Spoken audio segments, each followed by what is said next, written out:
আজকের রেসিপি নারকেল দিয়ে ঘুগনি।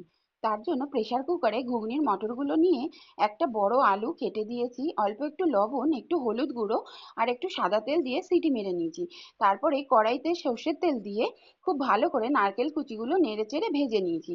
ওর মধ্যে আর একটু তেল অ্যাড করে সাদা জিরে, একটা শুকনো লঙ্কা, তেজপাতা আর হলুদ গুঁড়ো, লঙ্কার গুঁড়ো দিয়ে খুব ভালো করে মশলাটা মিশিয়ে নিয়েছি।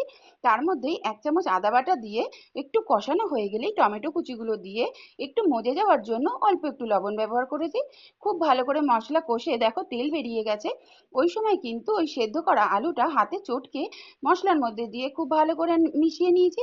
তার মধ্যে সেদ্ধ করা ঘুগনিটা দিয়ে নেড়ে চেড়ে ভাজা নারকেল কুচিগুলো দিয়ে আবার খুব ভালো করে কষিয়ে নিয়ে যতটা গ্রেভি রাখবো পরিমাণ মতন জল দিয়ে দিলাম।